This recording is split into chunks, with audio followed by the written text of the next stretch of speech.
സാധാരണ ചിക്കൻ കറി നിങ്ങൾക്ക് ബോറടിക്കും എങ്കിൽ വാഴയിലയിൽ പൊള്ളിച്ചെടുത്ത് ഈ ചിക്കൻ കറി ഒന്ന് പരീക്ഷിച്ച് നോക്കണേ. ഇതിൻ്റെ രുചിയും മണവും നിങ്ങളെ വല്ലാതെ കൊതിപ്പിക്കും. എങ്ങനെ ഞാൻ പഠിച്ചു എന്ന് നിങ്ങൾക്കറിയാമോ?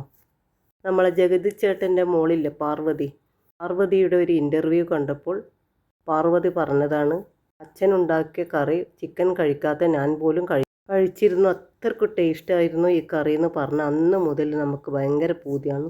എൻ്റെ ഒരിക്കൽ ഉണ്ടാക്കിയിട്ടുണ്ടായിരുന്നു. നമ്മൾ ഒരിക്കൽ കുറച്ച് ചിക്കൻ വെച്ചിട്ട് അതേപോലെ പൊള്ളിച്ചിരുന്നു ചിക്കൻ. ഭയങ്കര ടേസ്റ്റായിരുന്നു. ആ ചിക്കൻ പൊള്ളിച്ചത് കണ്ടപ്പോൾ വെറുതെ ഒന്ന് ഉണ്ടാക്കി നോക്കിയതാണ്. അന്ന് കുറച്ചേ ഉണ്ടാക്കിയിരുന്നുള്ളൂ, ആർക്കൊന്നും തികഞ്ഞിട്ടൊന്നുമില്ല. ഒരു ടേസ്റ്റ് നോക്കാൻ മാത്രമേ കിട്ടിയിട്ടുള്ളൂ. പിന്നെ വിചാരിച്ച് കുറേ ചിക്കൻ വാങ്ങിയിട്ട് ഒരു ദിവസം ഉണ്ടാക്കാമെന്ന്. ഇതിന് കൂടുതൽ മസാലകളോ ഒന്നും വേണ്ട. ഇതിനായി നമ്മൾ ചെറുതായി അരിഞ്ഞ ചിക്കനാണ് എടുത്തിട്ടുള്ളത്. ഇനി എല്ലില്ലാത്ത ചിക്കനായാലും കുഴപ്പമില്ല. നമ്മൾ ചില്ലി ചിക്കനൊക്കെ അരിയൂലേ, അതുപോലെ അരിഞ്ഞാൽ മതി. വളരെ ചെറിയ രീതിയിൽ അരിഞ്ഞാൽ മതി. ഒട്ടും വെള്ളം ചേർക്കാതെ വാഴയിലയിൽ പൊതിഞ്ഞിട്ട് വേവിക്കുന്നതാണ്. അതുകൊണ്ടാണ് പറഞ്ഞത് ചെറിയ രീതിയിൽ അരിഞ്ഞാൽ മതിയെന്ന്. അങ്ങനെ ചിക്കനൊക്കെ നല്ലവണ്ണം കഴുകി വൃത്തിയാക്കി വെച്ചിട്ടുണ്ടായിരുന്നു. 1.5 കിലോ ചിക്കൻ നമ്മൾ ഇലയിലാണ് ഇട്ട് കൊടുത്തിട്ടുള്ളത്. അടിയിൽ വെള്ളമോ ഓയിലോ ഒന്നും ഒഴിച്ചു കൊടുത്തിട്ടൊന്നുമില്ലേ. അതിൻ്റെ ഒന്നും ആവശ്യമില്ല. ഒന്നിക്കിൽ നിങ്ങൾ ചട്ടിയിൽ വേവിക്കാൻ വെക്കുക, അല്ലെങ്കിൽ അടികട്ടിയുള്ള പാത്രത്തിൽ വെക്കുക. അടികട്ടിയില്ലാത്ത പാത്രത്തിൽ വെക്കുമ്പോൾ ചിക്കന് ഒട്ടിപ്പിടിക്കും. പിന്നെ ഇതിലേക്ക് ചേർക്കേണ്ടത്, ഇത് 1.5 കിലോ ചിക്കൻ്റെ അളവാണ് ഞാൻ പറയുന്നത്. ഇതിലേക്ക് ഒരു വലിയ സ്പൂൺ ഗാർലിക് പേസ്റ്റും 1 സ്പൂൺ ജിഞ്ചർ പേസ്റ്റുമാണ് ചേർത്ത് കൊടുത്തത്. പിന്നെ ചെറിയ ഉള്ളി ഒരു 10-20 എണ്ണം നമ്മൾ നല്ലവണ്ണം അതേപോലെ അരച്ചെടുത്തിട്ടുണ്ട്. ജിഞ്ചറും ഗാർലിക്കും പോലെ അതേപോലെ തന്നെ ചതച്ചിട്ടാണ് ചേർത്ത് കൊടുത്തത്. പിന്നെ വേണ്ടത് ഉണങ്ങിയ കാശ്മീരി ചില്ലിയാണ്. ഇനി കാശ്മീരി ചില്ലിയെങ്കിൽ സാധാരണ മുളകായാലും മതി. അതും ഇതുപോലെ ഒന്ന് ചതച്ചെടുത്ത് ചേർത്ത് കൊടുത്താൽ മതി. പിന്നെ ആവശ്യത്തിന് ഉപ്പ്. പിന്നെ വേണ്ടത് 2 വലിയ ഉള്ളി വളരെ ചെറുതായി അരിഞ്ഞ് ചേർത്ത് കൊടുക്കണേ.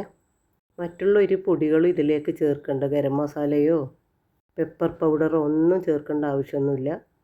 നിങ്ങൾ ഇതുവരെ ഉണ്ടാക്കിയിട്ടില്ലെങ്കിൽ ഒന്ന് എന്തായാലും ഉണ്ടാക്കി നോക്കണേ.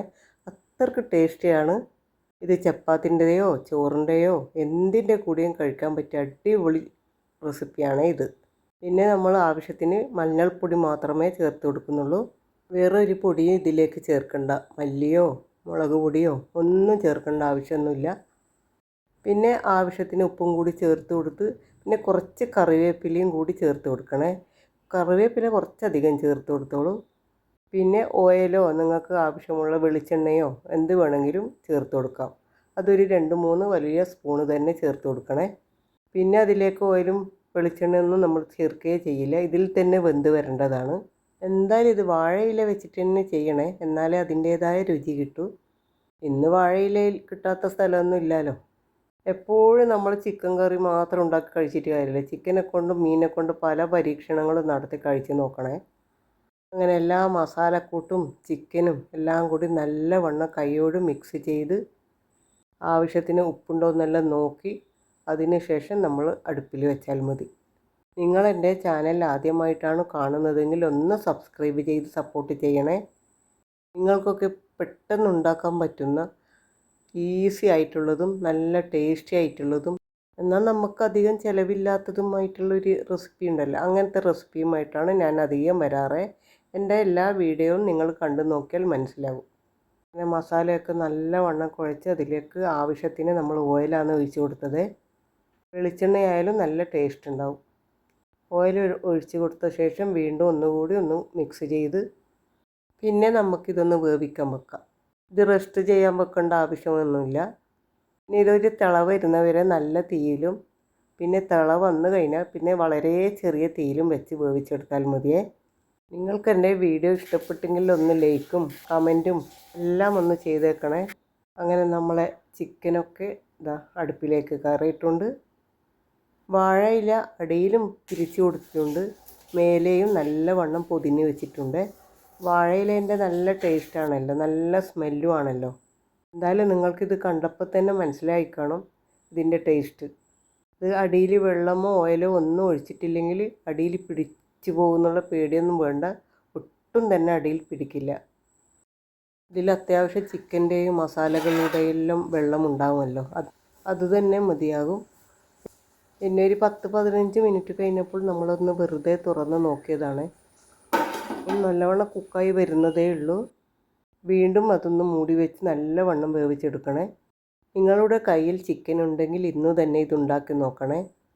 കുട്ടികൾക്കെല്ലാം നന്നായി ഇഷ്ടപ്പെടും. വീണ്ടും നമ്മളൊരു 10 മിനിറ്റ് കഴിഞ്ഞപ്പോഴാണ് തുറന്ന് നോക്കിയത്. അപ്പോഴിതാ ഈ പരുവത്തിലായിട്ടുണ്ട്. പിന്നെ അത് തിരിച്ചും മറിച്ചും ഒക്കെ ഇട്ട് മസാലയൊക്കെ നന്നായി മിക്സാക്കി വീണ്ടും ഒന്നുകൂടി ഒരു 10 മിനിറ്റ് കൂടി വേവിച്ചെടുത്താൽ മതി. ഒട്ടും തന്നെ അടുക്കി പിടിച്ചിട്ടോ ഒന്നുമില്ല. മാത്രമല്ല നല്ല ഗ്രേവിയുണ്ട്, അത്യാവശ്യം ഗ്രേവിയൊക്കെ ഉണ്ട്. ഇതിൻ്റെ ഗ്രേവി മാത്രം മതിയാവും. അത്രയ്ക്ക് ടേസ്റ്റായിരുന്നു. ഞാൻ വെറുതെ പറയുന്നതല്ല, ഒരിക്കലെങ്കിലും നിങ്ങളിതൊന്ന് ഉണ്ടാക്കി നോക്കണേ. എന്നിട്ട് എനിക്ക് കമൻറ്റ് ചെയ്താൽ മതി. വീണ്ടും ഒരു 10 മിനിറ്റിന് ശേഷം ഒന്നുകൂടി എല്ലാം നല്ലവണ്ണം മിക്സ് ചെയ്തെടുക്കുക. പിന്നെ നമ്മളിതിൽ തക്കാളി ഒട്ടും ചേർക്കാത്തത് കൊണ്ട് ഒരു ടീസ്പൂൺ വിനാഗിരി കൂടി ചേർത്ത് കൊടുത്തിട്ടുണ്ട്. നിങ്ങൾക്ക് ഇഷ്ടമുണ്ടെങ്കിൽ മാത്രം ചേർത്ത് കൊടുത്താൽ മതി. പക്ഷെ ചേർത്ത് കൊടുത്തപ്പോൾ നല്ല ടേസ്റ്റ് ഉണ്ടായിരുന്നു. പാകത്തിന് ഉപ്പും പുളിയും എല്ലാം കൂടി നല്ല അടിപൊളി റെസിപ്പിയാണിത്. വീണ്ടും ഒന്ന് ചെറിയ തീയിൽ ഒന്ന് വേവിക്കണമെന്നൊന്നുമില്ല, ചെറിയ തീയിൽ വെച്ചാൽ മതി. ഇതേപോലെ മസാല ഉണ്ടാക്കിയാൽ മതി, കൂടുതലൊന്നും ചേർക്കേണ്ട ആവശ്യമില്ല. നിങ്ങൾക്ക് എരിവ് ആവശ്യമുണ്ടെങ്കിൽ മാത്രം കുറച്ച് പെപ്പർ പൗഡർ ഉണ്ടെങ്കിൽ ചേർത്ത് കൊടുത്താൽ മതി. ആവശ്യമുണ്ടെങ്കിൽ മാത്രം മതി. അപ്പോൾ ഇതിൻ്റെ ഭംഗി നഷ്ടപ്പെടും.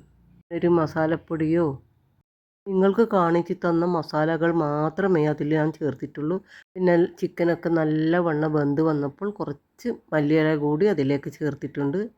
മല്ലിയില എന്തായാലും നിങ്ങൾ ഉണ്ടെങ്കിൽ എന്തായാലും ചേർത്ത് കൊടുത്തു. അതിൻ്റെ വേറെ ടേസ്റ്റാണ്, പറഞ്ഞറിയിക്കാൻ പറ്റില്ല. നമ്മൾ മുകളിലത്തെ വാഴയിലയെല്ലാം മാറ്റി എല്ലാം കൂടി ഒന്ന് മിക്സ് ചെയ്തു വീണ്ടും ആ വാഴയിലയിൽ പൊതിഞ്ഞു സ്റ്റൗവൊക്കെ നമ്മൾ ഓഫ് ചെയ്തു വീണ്ടും മൂടി വെച്ച് അരമണിക്കൂർ കഴിഞ്ഞപ്പോഴാണ് നമ്മളിത് കഴിച്ചത്.